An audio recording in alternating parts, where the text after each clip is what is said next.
y vamos a recordar un poco lo que estudiamos la ocasión anterior, que fue sobre un hombre llamado Naamán, que fue un general del ejército sirio, un ejército enemigo del pueblo de Israel, el cual tenía una lepra en su cuerpo y por medio de Eliseo fue sanado debido a las instrucciones que Dios mismo le había dado al profeta.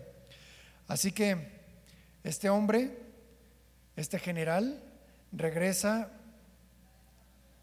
a su país con una piel totalmente nueva y agradecido con el Dios de Israel porque él lo había sanado de su lepra. Se lleva incluso un poco de tierra para hacer memoria de los sacrificios que estaría dando al Dios de Israel estando en su tierra.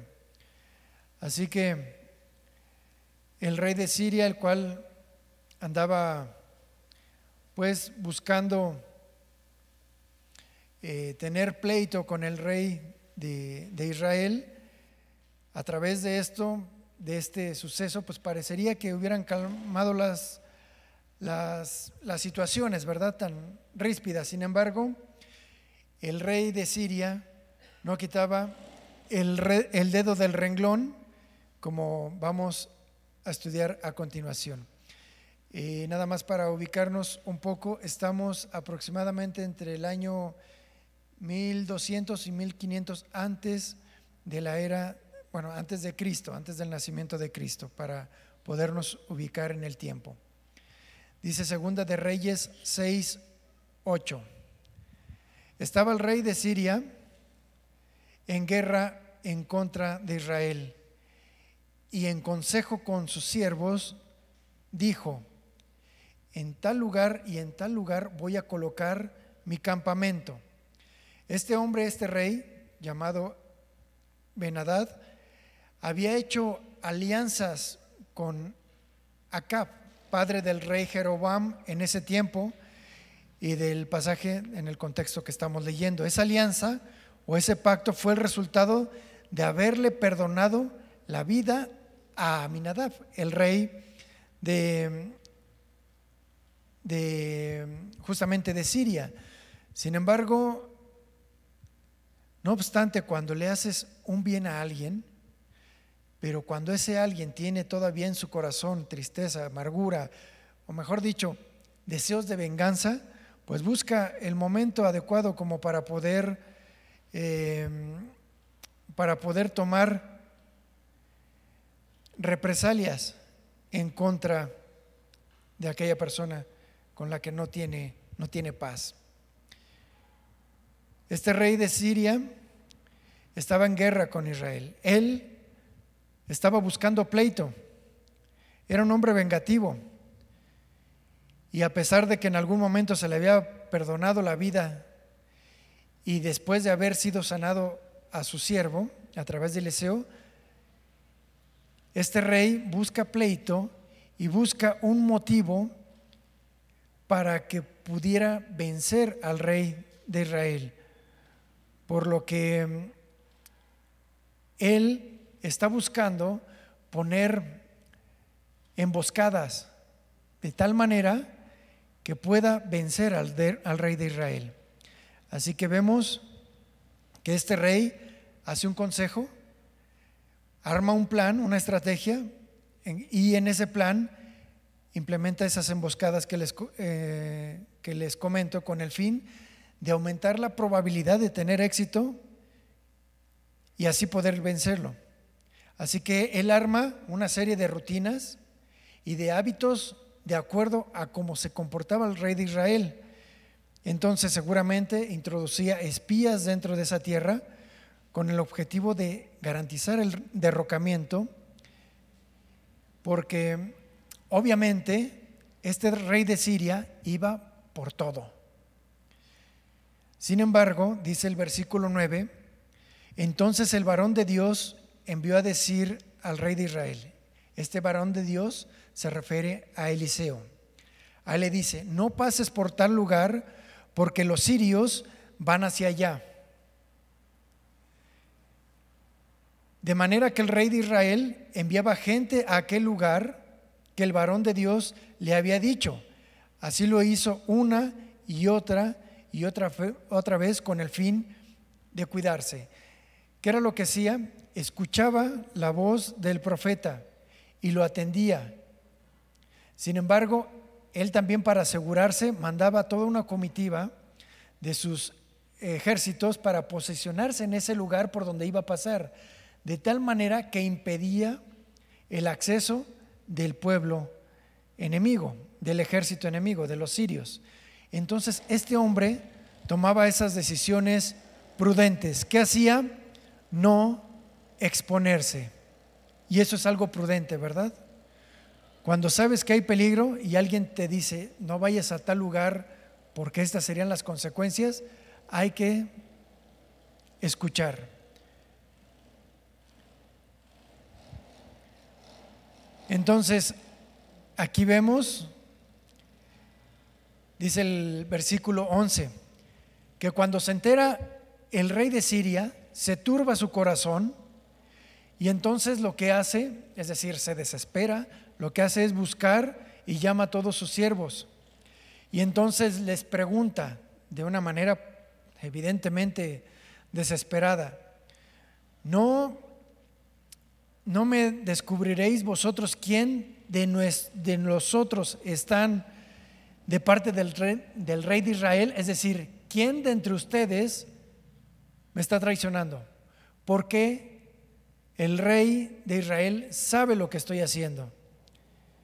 El rey expresó su molestia y su enojo, por lo que juntó a todos sus allegados, todos aquellos de su confianza.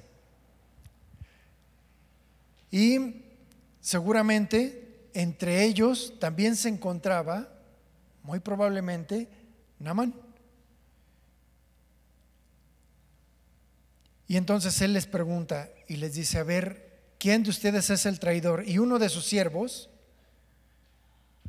alguien que conocía de este hombre de Dios, de Eliseo, se dirige hacia él y le dice: no, rey y señor mío, el profeta Eliseo que está en Israel es el que le hace saber al rey de Israel las palabras que tú hablas, incluso estando en tu habitación, de forma más secreta.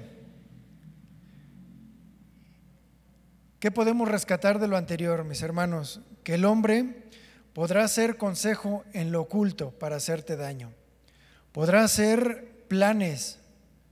Sin embargo, Dios todo lo oye, todo lo ve, todo lo sabe, y en su soberanía Él puede revelarle a sus siervos lo que puede pasar con un propósito. Entonces el rey ordenó: id, ve dónde está para que lo envíen, para que yo los envíe y lo puedan apresar. Si notan aquí, él ahora quería asegurarse de que su plan en contra del rey de Israel tuviera éxito. ¿Cómo? Evidentemente le estorbaba a Eliseo. Entonces quería quitarlo de en medio. Sin embargo, si de todo se enteraba Eliseo, también Eliseo se iba a enterar de este plan. Y entonces alguien le dijo: él se encuentra en Dotán. Alguien sabía dónde estaba. Esto nos indica que había alguien que estaba infiltrado dentro de Israel y conocía cuál era su ubicación. Entonces dice el versículo 14: y el rey envió allí gente de a caballo, carros y un gran ejército. Ahora, mandó la caballería, mandó a la artillería y mandó también a los que iban a pie. Esto significa que era muchísima tropa, los cuales llegaron de noche y sitiaron la ciudad, la rodearon. Ahora, imagínense la cantidad, no sé hablar de números, pero para rodear una ciudad de aquel tiempo, ¿cuánto personal no se requirió. Y esto es muy parecido a lo que ocurrió aquella noche en la que Jesús fue arrestado, si lo recordarán, por mucha gente armada para arrestar a una sola persona. Así que si nos podemos ubicar un poco más en la escena, en la ciudad de Dotán, ahí se encontraba Eliseo en esa noche. ¿Y él cómo creen que estaba? ¿Desesperado? No, estaba durmiendo seguramente, durmiendo mientras toda la noche era sitiada aquella ciudad. Y ese descanso que Eliseo sentía es algo muy parecido a lo que le llegó a ocurrir a Jesús estando en la barca. Recordarán que había una tormenta y todos los discípulos estaban desesperados y él estaba durmiendo. Sin embargo, el descanso profundo que tenía Eliseo no era porque ignorara el peligro, sino que él reposa plácidamente porque sabe que el Señor está en su trono y está a su alrededor. Al rayar el alba, seguramente como era de costumbre, el siervo de Eliseo se levanta de forma natural. Él desconoce profundamente cuál es la situación, se lava la cara, viste sus ropas y se prepara para salir a la ciudad como siempre lo hace. Y al salir de casa ve que los vecinos, o sea, echando un poquito a volar la imaginación, esto no lo dice la Biblia, pero pudiéramos imaginarnos, ve que los vecinos corren de lado a lado, de casa en casa, todos alarmados. Y él pregunta, ¿qué pasa? ¿Por qué están todos corriendo? Entonces, cuando oye las noticias de lo que está ocurriendo alrededor de la ciudad, él no lo puede creer. Camina unas cuantas cuadras, cuesta arriba, y desde ahí por encima de los muros de la ciudad puede ver con sus propios ojos la causa del pánico. Un ejército tremendo rodea la ciudad. Reconoce los colores de los baluartes del ejército sirio. Y el criado empieza a temblar. ¿Sabe lo que esto significa? Él no ignora que los sirios, como todos los grandes ejércitos, al tomar una ciudad van a matar a los hombres, a los ancianos, a las mujeres y seguramente a los niños. Vence por fin la parálisis que momentáneamente le afectó y corre hasta llegar a su casa. Abre la puerta con brusquedad y empiezan los gritos. Versículo 6:15. El criado probablemente no se menciona el nombre, probablemente fue Giesi o algún otro. El criado que servía al varón de Dios se levantó de mañana, salió y al ver el ejército que estaba sitiada la ciudad con gente de a caballo y de carros, le dijo a Eliseo: «Ah, Señor mío, ¿qué haremos?»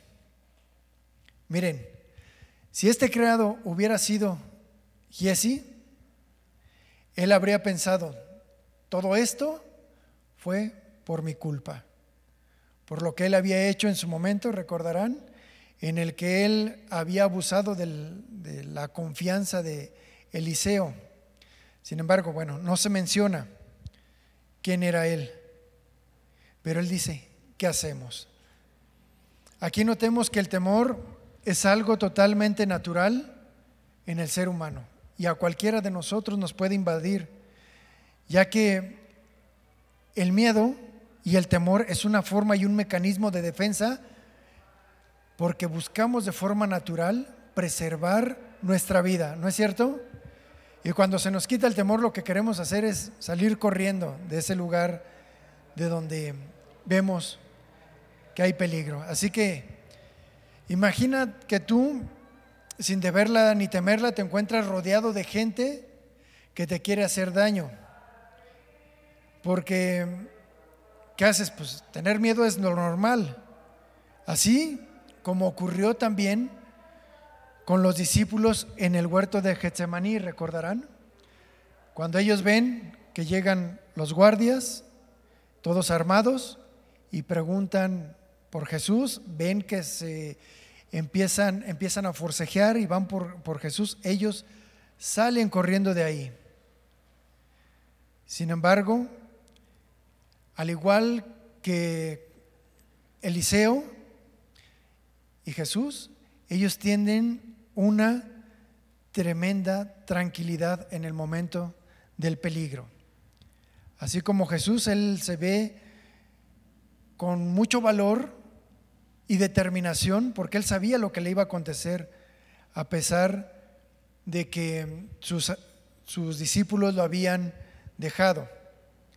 Así que volviendo a nuestro tema con Eliseo, después de que escucha las palabras de su siervo, él lo primero que le dice: no tengas miedo, porque más son los que están con nosotros que los que están con ellos. Imagínense el corazón de parte de su siervo: pero mi señor, usted no ha visto el ejército que está allá afuera. Son 10, 20 veces más que nosotros y más que la propia ciudad. ¿Y qué pasa si la gente de la ciudad se le ocurre entregarlo a usted y a mí al enemigo en vez de pelear? ¿No lo ha considerado?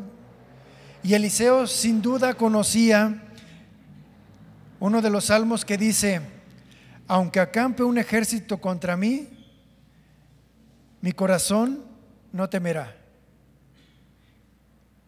Sin duda él ya sabía lo que estaba ocurriendo, pero él en su corazón decía: aunque contra mí se levante guerra, aún así estaré confiado. Esfuérzate y aliéntate en tu corazón si esperas en el Señor. Eso es lo que decía el Salmo. En nuestra vida muchas veces nos sentimos como si estuviéramos rodeados por ejércitos, con muchísimas calamidades.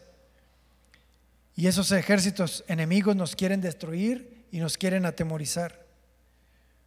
Tenemos temor de los ejércitos y al miedo del futuro, al pánico, por ejemplo, que produce alguna enfermedad, y del pavor de la pobreza, del espanto, incluso a la soledad. Y bueno, la lista puede continuar, ¿verdad? Pero el siervo le dice al profeta: Señor, ¿qué podemos hacer? Ellos son tantos y usted me dice que son más los que están con nosotros que los que están con ellos. Por un momento el sirviente piensa que el Señor, su amo, Eliseo, ha perdido el juicio. ¿Cómo puede ser más si los enemigos de nosotros son tantos? Muchos siglos después se produciría un evento que tiene ciertas similitudes con este. Jesucristo, al ser entregado, uno de sus discípulos, Pedro, aunque podemos comparar con el siervo de Eliseo, saca su espada para defender al maestro, a Jesús. Sin embargo, Jesús le dice: no, vuelve tu espada a su lugar, porque todos los que tomen espada, a espada perecerán. Y luego agrega una frase que para Pedro puede haber sido incomprensible: ¿o piensas que no puedo invocar a mi Padre y que Él no me daría ahora mismo más de 12 legiones de ángeles? Las palabras de Jesús indican que los que estaban con Él eran más que sus enemigos, pero aún así Él rehúsa llamar a legiones de ángeles, porque estaba dispuesto a hacer la voluntad de su Padre. Aquí vemos ese símbolo. Así que Eliseo invita a su sirviente a orar. ¿Recuerdan que también Jesús le dijo a sus discípulos: velen y oren para que no caigan en tentación? Entonces el siervo mira hacia arriba con una actitud de falsa piedad y piensa en sus adentros y por sí mismo, ¿no? ¿De qué me sirve orar si hay un ejército que nos rodea?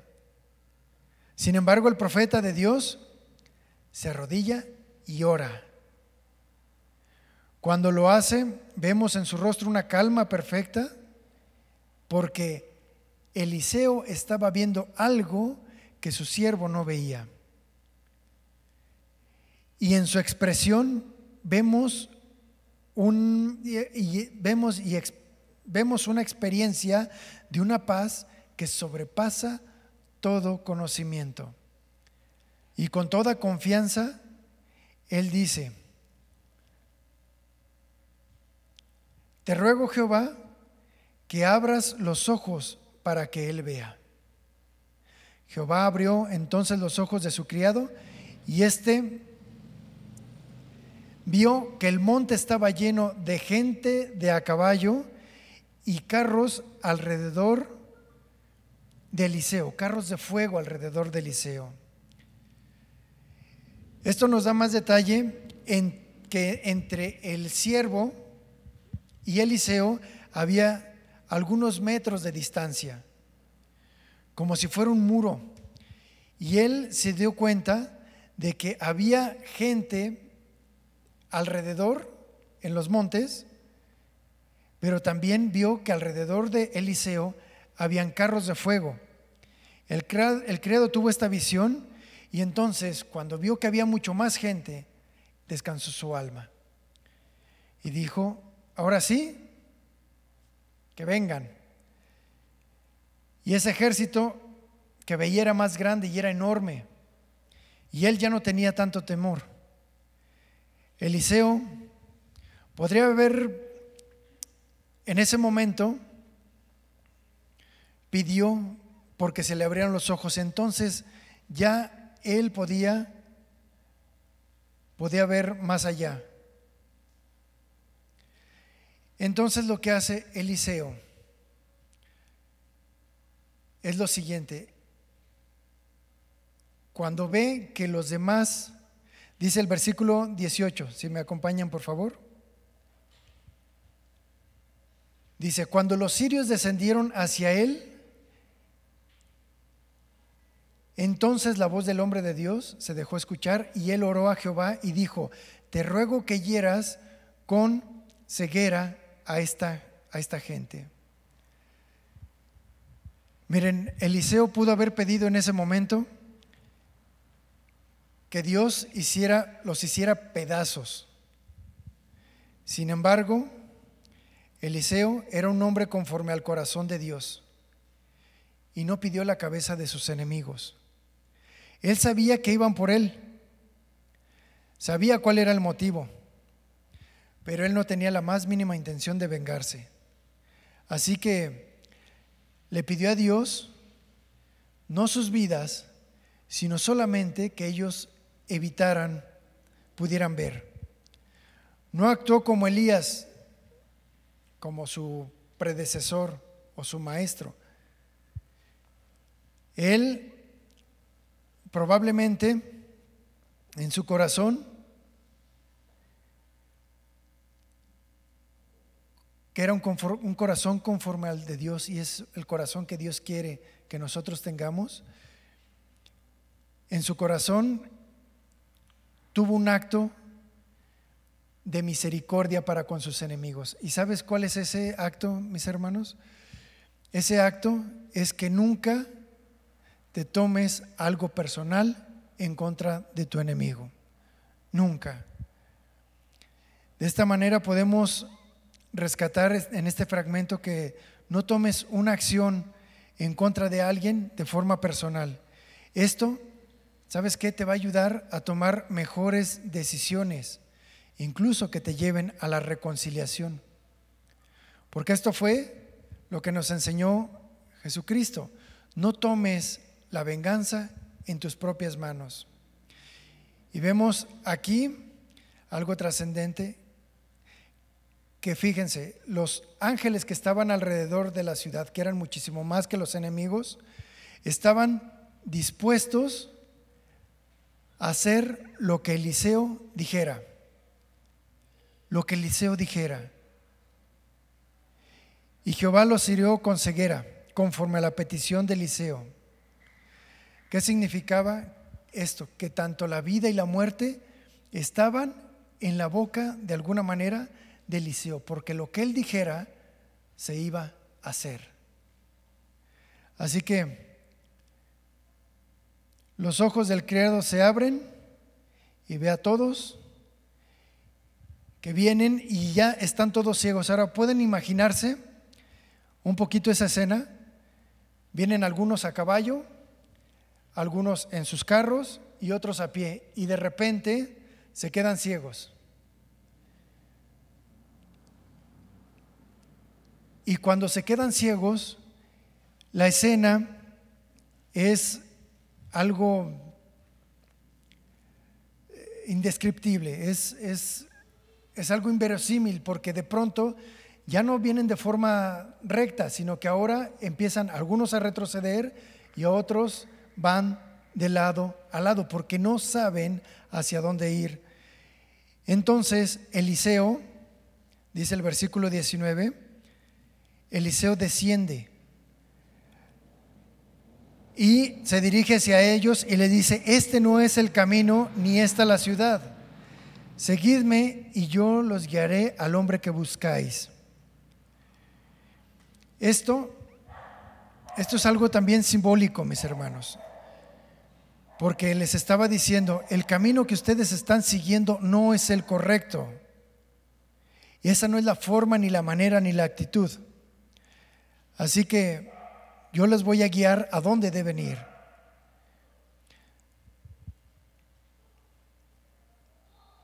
Imagínate ellos, estos hombres,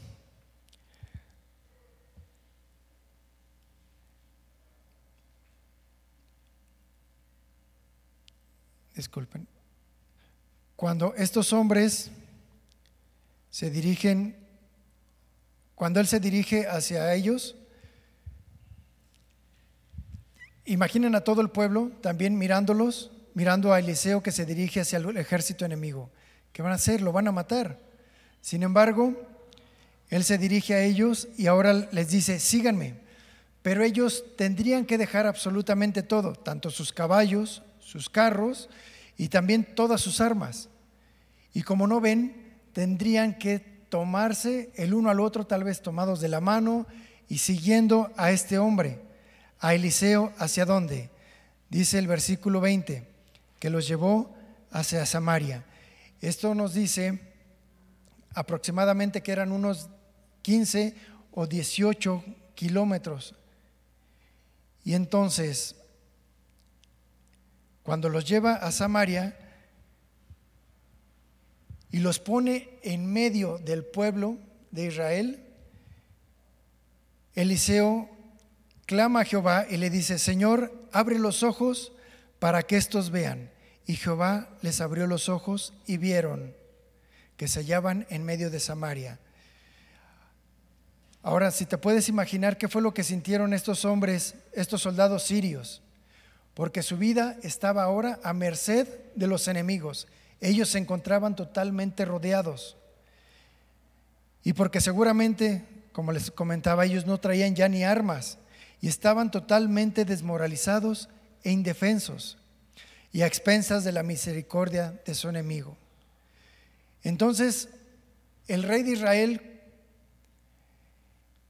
vio la oportunidad y le dice a Eliseo: los mataré, padre mío, dice el versículo 21.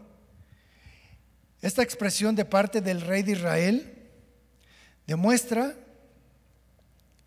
que él no sabía qué hacer, y nos demuestra que él estaba asombrado de que ahora tenía a sus enemigos a sus pies, pero entiende que esa victoria no le corresponde, y su pregunta no fue como para llevar una ventaja, sino más bien para pedir un consejo a Eliseo, y esto refleja que él tenía respeto por el rey,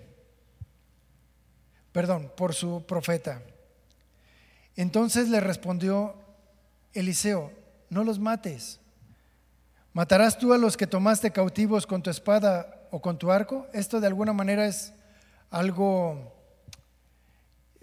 sarcástico.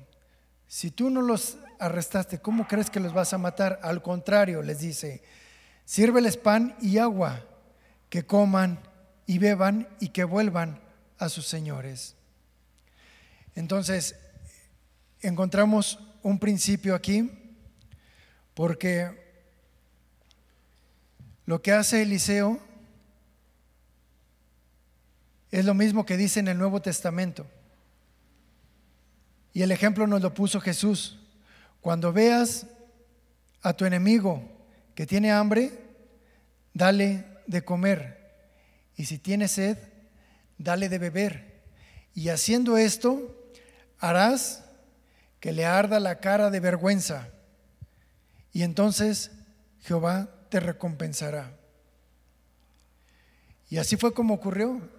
Podrán imaginarse al ejército enemigo en medio de esa situación tan compleja. Ellos se encuentran ahora totalmente consternados, porque en un principio querían ir a por un hombre y ahora se encuentran comiendo y bebiendo algo que ellos evidentemente no se lo esperaban y no lo merecían. Y así fue, ellos fueron regresados hacia su tierra, y si se pudieran imaginar durante el camino, ir hablando entre ellos, oye, nosotros veníamos por este hombre, pudieron habernos matado y nuestros enemigos nos perdonaron la vida, y por el contrario, lo que hicieron fue darnos de comer, y eso seguramente provocó en ellos una, evidentemente, vergüenza. Y lo que sí pudieron ellos confirmar y testificar delante del rey de Siria es de que el Dios de Israel es misericordioso y poderoso.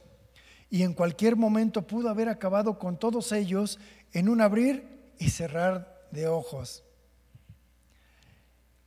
Ellos lo entendieron así. Así fue como le llevaron este mensaje. El mensaje es: si hubiéramos querido acabar contigo, lo hubiéramos hecho de una forma letal y humillante. Porque si Eliseo hubiera querido dejarlos totalmente ciegos, sería cuestión de tiempo para que ellos pudieran morir de sed estando en el desierto. Sin embargo, él tenía otro plan. Él quería ir al corazón del rey de sus enemigos, del rey sirio. ¿Cómo? A través de la misericordia y a través de la piedad, por medio del poder de Dios. Por eso, a nosotros, Dios nos manda que hagamos lo mismo.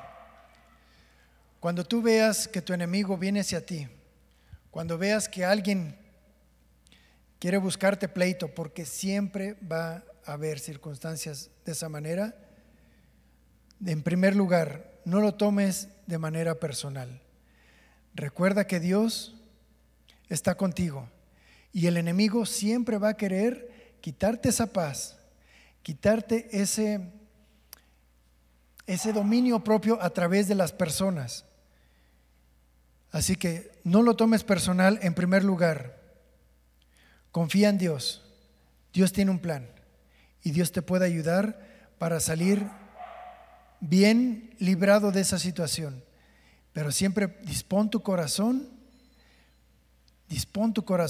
a hacer lo bueno, así como Cristo nos enseñó. Y Cristo nos enseñó lo siguiente: que debemos de perdonar a aquellos que no saben lo que hacen.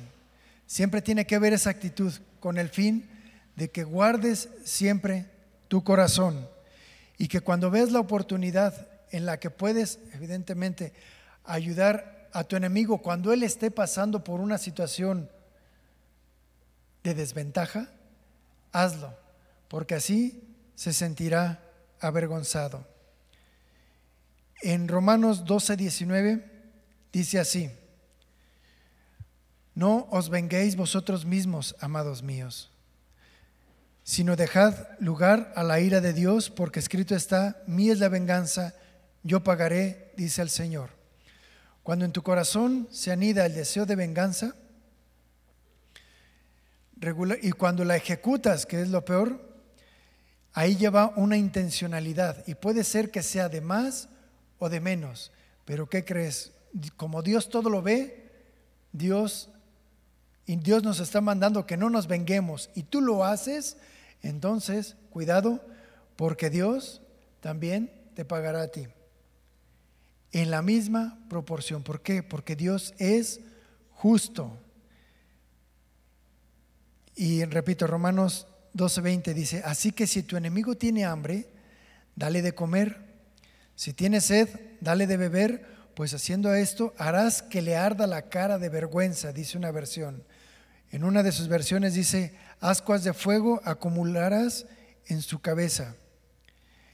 Y dice así: no seas vencido de lo malo, sino vence con el bien el mal. ¿Por qué, mis hermanos? Porque ¿sabes algo? El mal es autodestructivo. El mal siempre se va a destruir, pero el bien no, el bien nunca. Y eso es lo que nos dice. Entonces, este es el resumen, mis hermanos. Cuando alguien tenga algo en contra tuya, guarda tu corazón. No guardes rencor, ni tampoco deseos de venganza. Deja que Dios actúe y Dios te va a librar, porque Dios es justo y Dios ve las intenciones de tu corazón y de mi corazón. Así que vamos a orar, mis hermanos.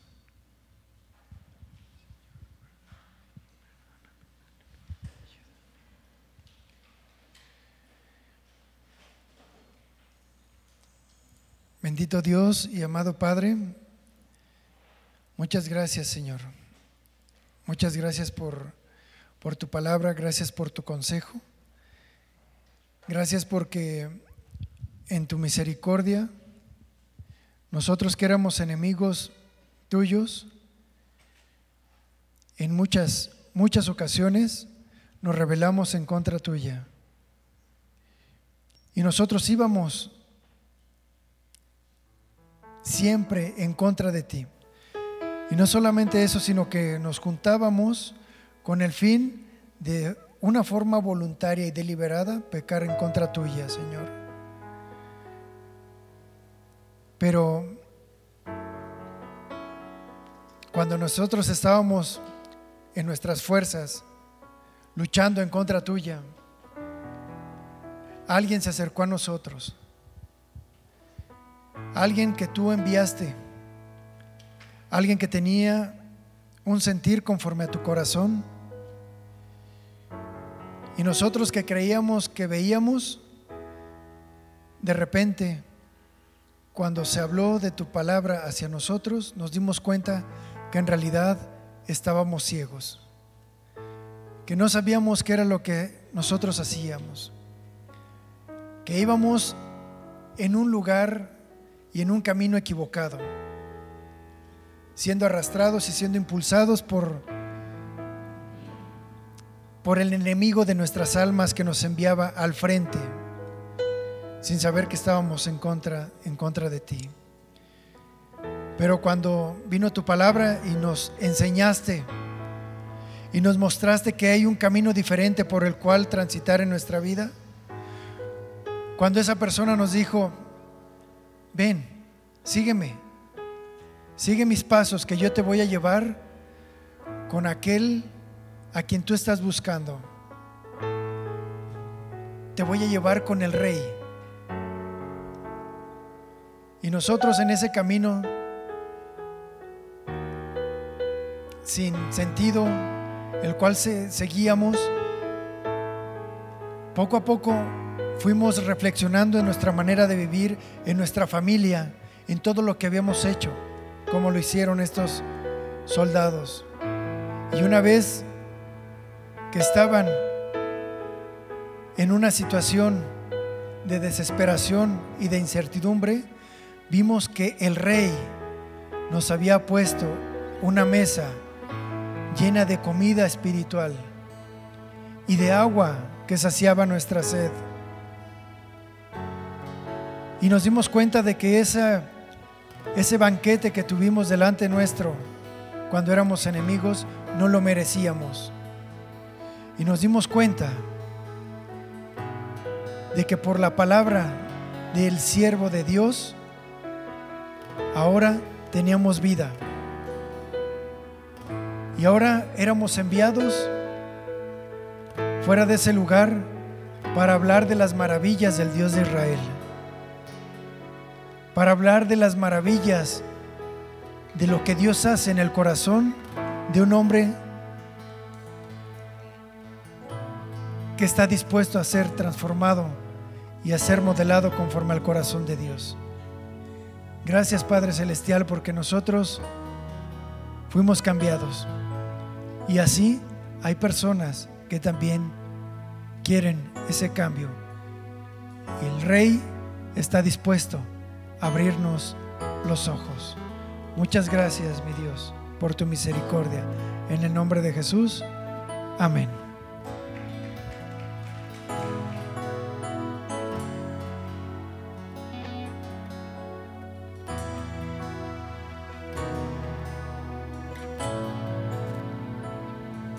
Gracias, Señor, porque en esos momentos de prueba, Señor, tú nos das esa fuerza, esa confianza, y no es por nosotros, Señor, sino que es por tu gracia, y nos muestras ese camino por el cual debemos de andar. Gracias, Señor.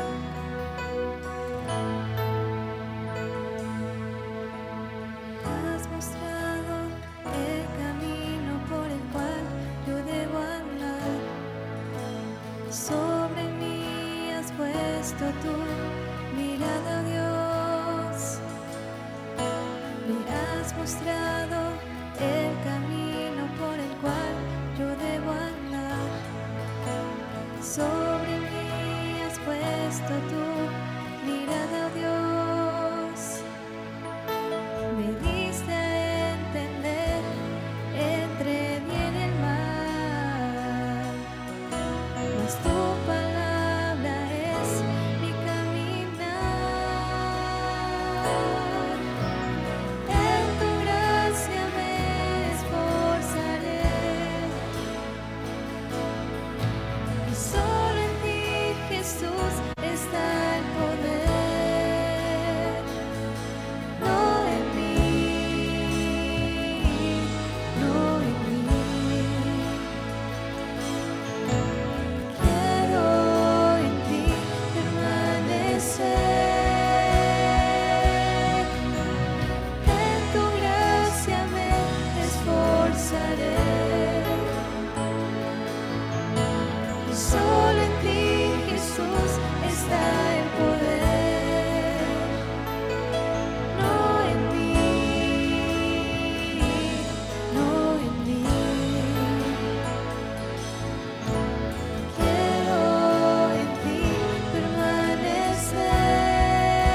Padre.